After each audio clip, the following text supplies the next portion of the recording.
Today we're going to talk about how you can protect your most valuable asset before and during retirement. Now, one of the questions I ask people who are looking to work with me, and sometimes even my clients, when I want to kind of get them grounded, I'll say, "What's your most valuable asset?" A lot of times people say, "Oh, my house, for sure, my house." I get that a lot. Some people say my investment portfolio. If they're an investor in real estate, they'll say, "Oh, absolutely, my real estate portfolio." A lot of time business owners will say their business because a lot of their wealth and their value is trapped in their business. And we will kind of have that discussion. I'll play around for a bit. And then what I'll say is, "Hey, tell me one of the richest person you know in the world." And I'll kind of have them, throw some names until I hear them say someone like Warren Buffett. I'll say, "Do you know how much he's worth?" Sometimes they know, sometimes they don't. And I'll mention, well, he's worth about $120 million, roughly thereabouts. Probably fluctuates. Not sure where it is now, but I'll say about 120 million last time I checked. Now, tell me, would you trade places with Warren Buffett? And a lot of people say no, and I'll say why. I'll say, well, from a life expectancy standpoint, um, I have a lot more years, and Warren only has a couple more years. So I said, well, money can't, or a materialistic thing can't necessarily be the most valuable thing. And then we'll stop and they'll pause. And it starts to have them think. And folks, the most valuable thing that you have is time. And I know people often say time is money because we often equate working and trading our time for money. But if you stop and consider, for most people, I believe they will say, you know what? After looking at all this situation and looking at the example I just gave, time is infinitely more valuable than money, right? And let's look at what happens when we don't have enough time. For one, we have missed opportunities, because if you don't have enough time to stop and be aware of your choices, you're just making decisions, and sometimes, not to the best outcomes. And if you're having missed opportunities, it could lead to obviously financial stress, because opportunities that would have provided you with more income or saved you money, would have compounded. Another time is reduced time with family. If you're busy with work or busy trading your time for money, that's what it will lead to. I mean, ultimately, I think once you step back and reflect, you realize that time is a non-renewable source. While you always have the opportunity to make money, and if you're strategic and you find the right opportunity, you could, make more money in a shorter period of time than you would if you're trading time for money. Whereas you can never really buy back time. You could try to be healthier and extend, but you can't really buy back the time that you have missed. So not having enough time, what that usually leads to is just, kind of being on the treadmill, I say, where you're kind of running in place. And what usually is at the end of that, from a financial standpoint, is people say, well, I just don't have enough time for financial planning. I've kind of gotten that before, where you speak with someone and say, "I really want to do this, but I'm really busy now. How about 6 months down the line?" I sometimes, kind of kicking the can down, not realizing that if you put the proper financial plan in place and have a holistic plan in place, what it does is it creates awareness, and that awareness creates choice, and you start to see what potentially could be the best decisions for your situation. One aspect of financial planning is retirement planning. So if you have retirement planning, you kind of, how much do I need to save for retirement? What can I take now? What can I take then? What assets should I take now? What assets should I take then? And to do it the most tax efficient way. And so a subsection of that, of financial planning also, that's super important, is investment planning. Right? Because what essentially, when I look at investment plan, the way I look at it is, you are investing your money, which for a lot of people, you're trading time for money, and you want that money to do as well as it can so you could buy back your time, right?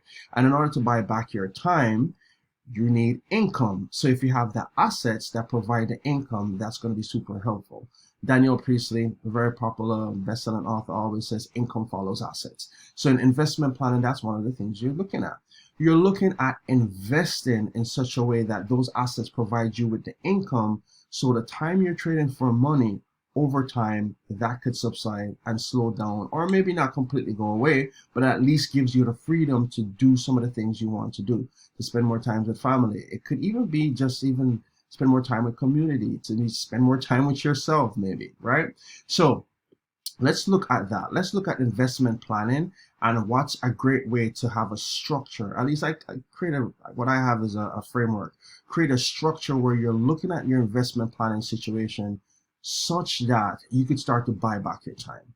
Well, the first thing is you got to set goals. If you've watched my videos, you know one of the things I talk about is to stop and think about your values. What's the most important thing before you start looking at the numbers, before you start doing anything? What's important to you? What are your priorities for retirement? What are your priorities for education? What are your priorities for the future? That's all the conversation you want to have, right? So you want to get grounded in that to know, why are you even investing anyway, right? So once you kind of have that in place, you start to look at, okay, great. We know, what a time horizon is, what your risk tolerance is, where you are on that scale in terms of investment, and that kind of starts to decide what type of assets you're going to be invested in. And it also starts to look at the diversification of those assets, right? So the diversification of those assets to protect as much as possible. And we probably have another video on diversification, not going to go too crazy into that, but essentially you want to look at, based on your goals and based on the timeline we have, the different asset allocations for the type of income you want and for when you want it. So we have allocation here. Next thing is, once we have that in place, then we're going to start to structure your finances. We're going to look at all the different assets and incomes and accounts that you have. We start to consolidate, and then we start to automate different payments. And we start to structure where the money goes to the different asset class, how much goes where, and we structure it in that respect. So that's the purpose, allocation, and then we have the structure. The next thing we have is tax efficiency. You start to have the structure in place, but we have to do it in the most tax efficient method. It makes no sense that you invest and you do your absolute best and your portfolio is performing well, only to know when you go to pull from that portfolio, you're pulling at the highest tax brackets. You would have undone everything. This is another reason, by the way, where it makes more sense to take some time, stop and structure.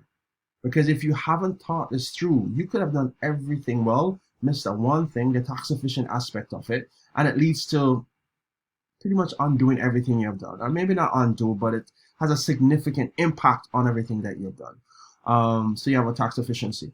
I always put the originality, because I think we're so caught up in the media and what everyone else is doing, what everyone else is investing in, that sometimes what we don't have is an original plan, a personalized plan, a personal asset allocation, a personal thing to you as an individual, right? That relates to your goals. If you look at somebody else's portfolios or read a book about the perfect asset allocation, is that really to you?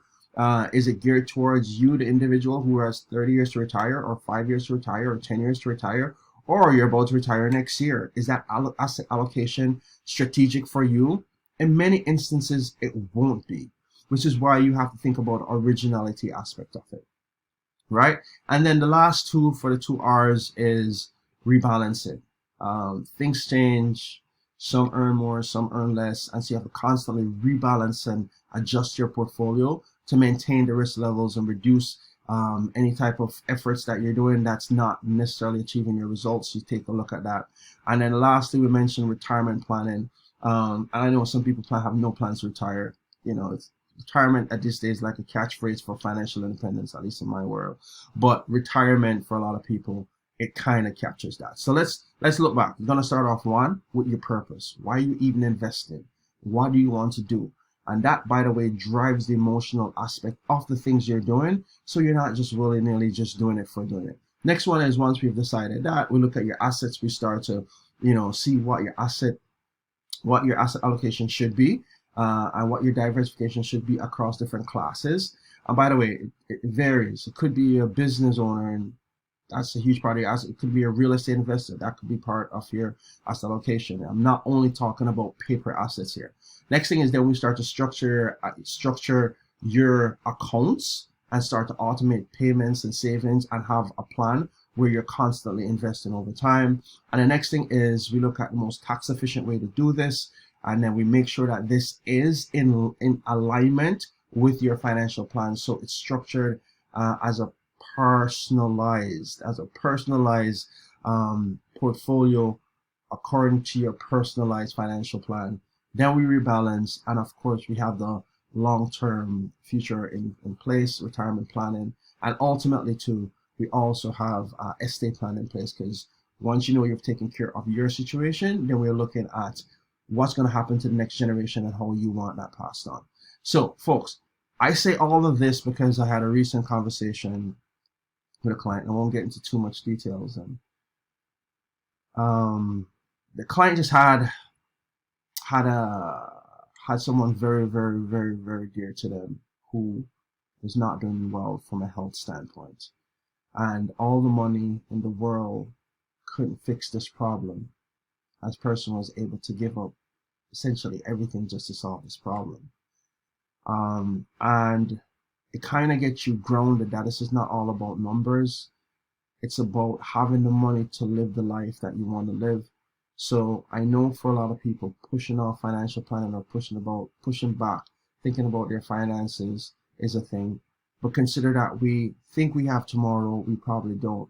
Or we think we have tomorrow with those who are closest to us.